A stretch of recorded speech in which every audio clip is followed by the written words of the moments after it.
जय श्री राम, भारत माता की जय, वंदे मातरम। आप सभी मित्र जानते हैं कि भारत देश में इस समय बहुत ही भयानक स्वरूप खड़ा हो गया है गौ माता के प्रति। लोगों की धारणाएं बदल गई है, लोगों की भावनाएं बदल गई है, लोगों का हृदय विचलित हो गया है।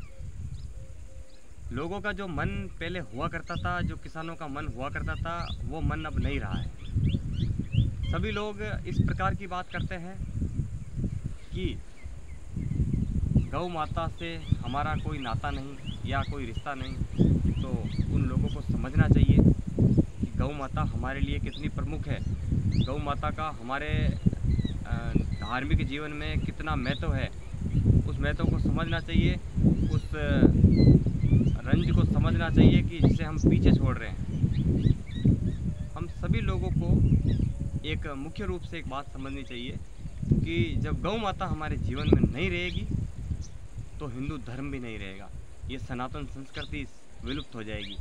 जब तक इस धरती माता पर गौ माता है तब तक ही सनातन धर्म है। गौ माता की कृपा से ही सनातन संस्कृति इतने वर्षों से अखंड चलती आ रही है और चल रही है और चलेगी।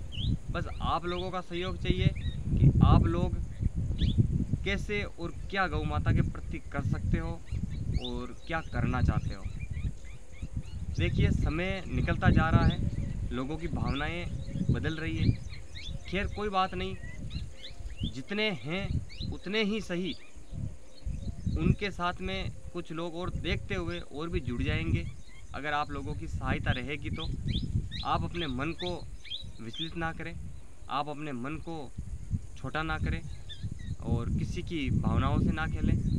जो व्यक्ति गौ माता से जुड़े हुए हैं उन व्यक्तियों के लिए आप विशेष अपने हृदय में स्थान रखें और गौ माता को अपने हृदय में रखें और उसकी जो भी गौ माता की सेवा हो सके वो करें।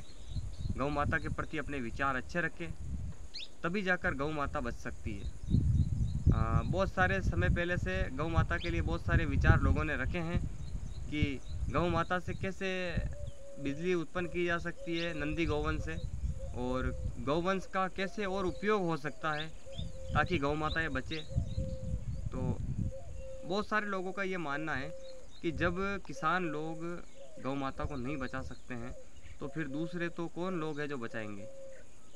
अब किसानों को ही समझना होगा कि हमें गोधन की खातिर, गोबर की खातिर इन गौ माताओं को अपने घर में उचित स्थान देना होगा।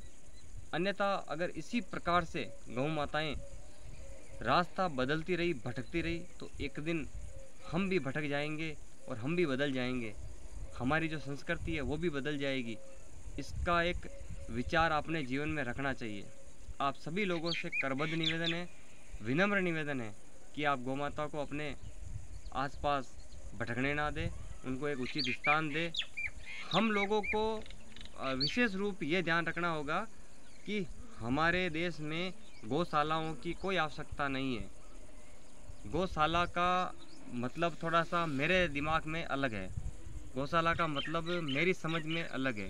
गौशाला का मतलब एक ऐसा विचार है कि जैसे पहले हुआ करती थी धर्मशालाएं, लोग आते थे, ठहरते थे और चले जाते थे। ये ही गौशाला का प्रबंधन होना चाहिए, ना कि उस गौशाला बनाकर गौशाला में गौ माताओं को और अन्य नंदी गौवंश को उनमें कैद रखकर उनको भोजन खिलाना, ये सब नहीं है। हमें गौ माता को गौ गृह देना होगा। जब तक गौ गृह नहीं बनेगा तब तक गौ माता नहीं बच सकती है। आप लोगों से विनम्र निवेदन करते हैं कि गौ माता को गौशाला की आवश्यकता नहीं है। हमें ये बात सोचनी होगी, समझनी होगी कि गौशालाओं की ज़रूरत हमें नहीं है। गौशालाओं की ज़रूरत बिल्कुल नहीं है। हमें गौ गृह की आवश्यकता है। गौ माता को गाय का प्रमुख स्थान दिलाना, उनका निवास दिलाना, उनका घर दिलाना।